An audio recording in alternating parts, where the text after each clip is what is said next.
정혜운 씨는 올해 65이다. 21살에 첫 직장에 들어가 40에도 쉼없이 일했고 55이 되던 해 정년을 맞았다. 퇴직 후 이제 좀 쉬면서 살자고 말했지만 정작 그의 마음은 더욱 무거워졌다. 경제 걱정은 줄었지만 자식들 문제, 건강 문제, 앞으로 30년을 어떻게 살아야 할지 막막한 마음이 그를 눌렀다.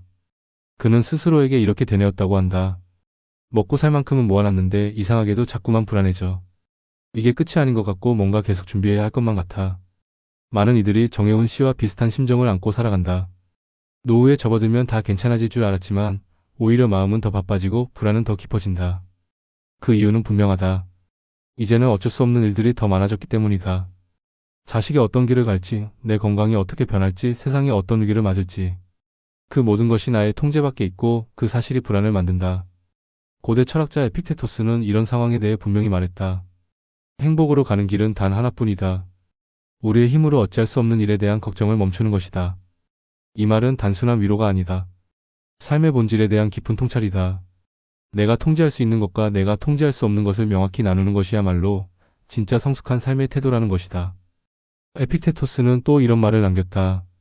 사람을 괴롭히는 것은 사건이 아니라 그 사건에 대한 생각이다. 이는 무슨 일이 벌어졌느냐보다 내가 그것을 어떻게 받아들이느냐가 삶의 고통을 결정한다는 뜻이다. 예를 들어 정혜운 씨는 건강검진 결과에서 특별한 이상이 없음에도 불구하고 혹시 모를 일에 대비하느라 하루의 절반을 인터넷 검색으로 보내곤 했다. 그가 지쳤던 것은 현실이 아니라 현실을 둘러싼 생각 때문이었다.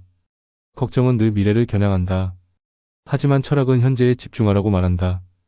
에픽테토스의 또 다른 말, 당신이 가진 것들을 사랑하라. 그것이 진정한 자유다. 이 문장은 욕망과 소유에 대한 관점을 다시 바라보게 만든다. 무언가를 얻기 위해 애쓰기보다 지금 내가 가진 것을 충분히 음미하고 받아들이는 자세가 중요하다는 뜻이다. 정혜운 씨는 늘 집값 걱정을 했다. 이 집을 팔면 어디로 갈 수 있을까? 혹시 너무 늦게 정리하면 안 팔리는 건 아닐까? 하지만 그는 어느 날 문득 이런 생각을 했다고 한다. 이 집이 지금 내 삶을 안고 있는데 나는 늘 내다 팔 걱정만 하고 있었구나. 또 하나의 명언. 우리는 우리가 가진 것을 잃을까봐 두려워하지만 애초에 그것은 우리의 것이 아니었다. 이 말은 우리에게 충격을 주지만 동시에 마음을 가볍게 해준다. 가족도 돈도 건강도 언젠가는 떠날 수 있는 것들이고 그것들이 내 것이라 믿는 순간 우리는 그 모든 것에 휘둘리게 된다. 진짜 자유는 내려놓음에서 온다. 박미선 씨는 평생 보건소에서 근무한 간호사였다. 정년 후에는 여행도 다니고 친구들과 문화센터도 다니며 노후를 즐기고 있었다. 그러다 남편이 쓰러졌고 그녀의 하루는 병원과 간병으로 바뀌었다. 그녀는 처음엔 애썼다. 더 좋은 병원, 더 좋은 음식, 더 좋은 돌봄 방법을 찾기 위해 늘 정보를 뒤지고 지인에게 묻고 새벽에 눈을 떴다. 하지만 시간이 지나며 그녀는 자신에게 점점 더 실망하게 되었다. 왜 나는 아무것도 바꾸지 못할까? 왜 나는 무력하기만 할까? 그러던 어느 날 그녀는 이런 말을 들었다. 미선 씨는 매일 옆에 있어주고 계시잖아요. 그 자체가 지금 할 수 있는 최고의 일입니다.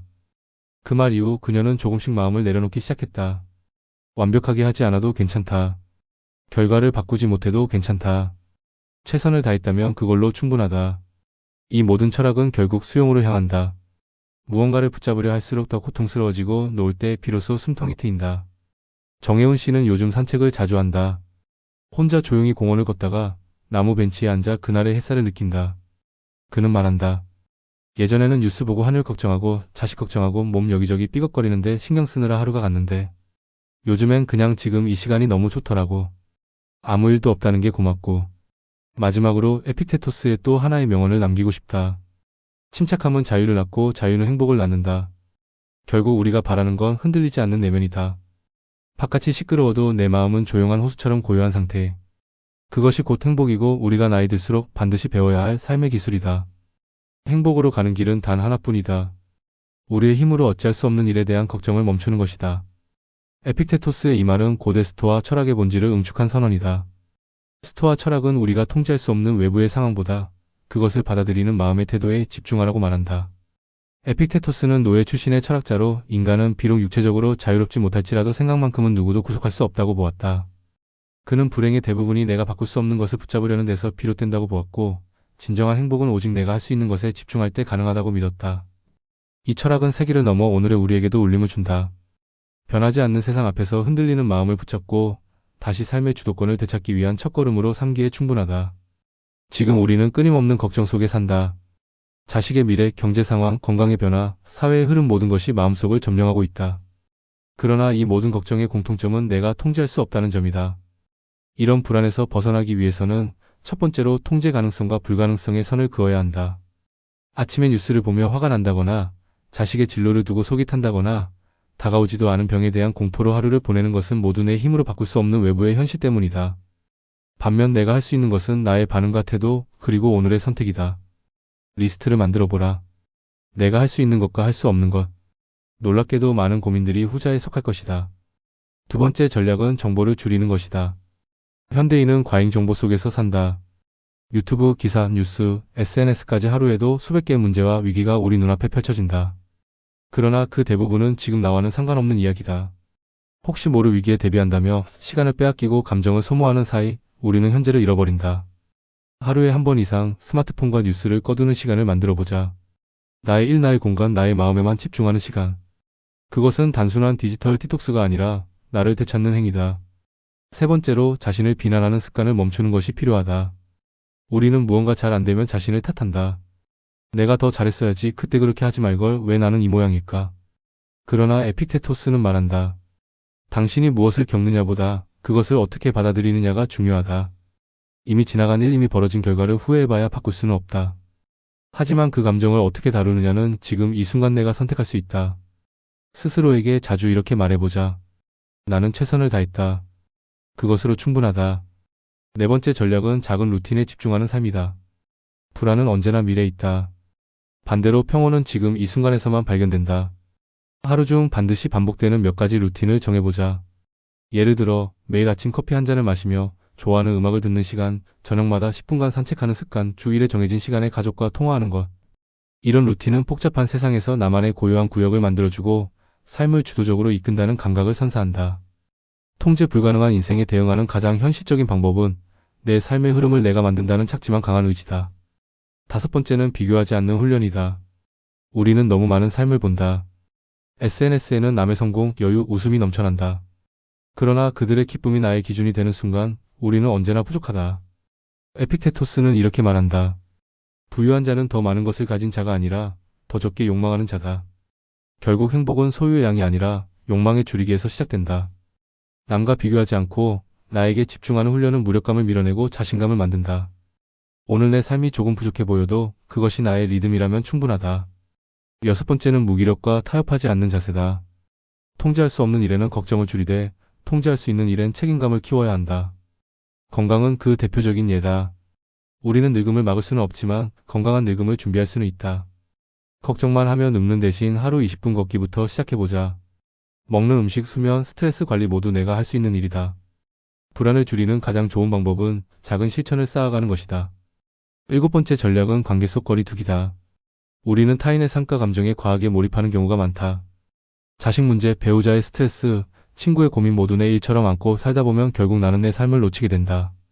중요한 건 모든 사람을 구할 수 없고 모든 문제를 해결할 수도 없다는 사실을 인정하는 것이다. 내가 해줄 수 있는 만큼만 돕고 나를 지키는 선을 설정하자. 그것은 이기심이 아니라 지속 가능한 관계를 위한 지혜다. 에픽테토스 선생님, 저는 정말 걱정이 많습니다. 자식 일도 건강도 돈 문제도 아무것도 제 마음대로 되는 게 없어요. 그가 조용히 웃으며 말한다. 걱정은 당신이 세상을 다 통제할 수 있다고 착각하는 데서 옵니다. 당신이 바꿀 수 있는 건 오직 당신 자신뿐입니다. 그 외의 모든 것은 잠시 머물다 가는 바람일 뿐이지요. 실천을 위한 체크리스트를 공유한다. 내가 지금 걱정하고 있는 일은 내가 바꿀 수 있는 일인가? 이 문제에 대해 내가 할 수 있는 구체적인 행동이 있는가? 이 걱정이 내 오늘을 얼마나 방해하고 있는가? 하루 30분 아무 정보도 없이 나만의 시간을 보내고 있는가?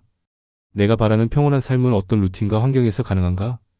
정혜은 씨는 어느 날부터 걱정을 멈추는 연습을 시작했다. 그는 여전히 뉴스를 본다. 하지만 예전처럼 움츠러들지 않는다. 내가 바꿀 수 없는 일엔 감정을 쓰지 않기로 했습니다.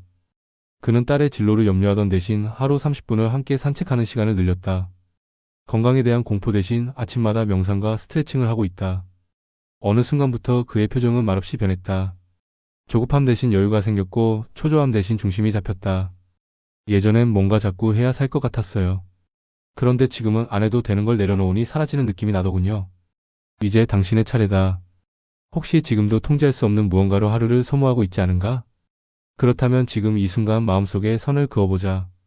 이건 내가 할 수 있는 일인가? 아니라면 놓아도 괜찮다. 행복으로 가는 길은 많지 않다. 그러나 단 하나의 길만은 분명하다. 우리의 힘으로 어찌할 수 없는 일에 대한 걱정을 멈추는 것. 지금 당신의 하루가 불필요한 걱정 대신 조용한 평온으로 채워지길 바란다. 그 첫 시작은 이 글을 다 읽고 난 후 단 한 가지를 실천하는 것이다. 오늘 하루 걱정하지 않기로 스스로와 약속해보자.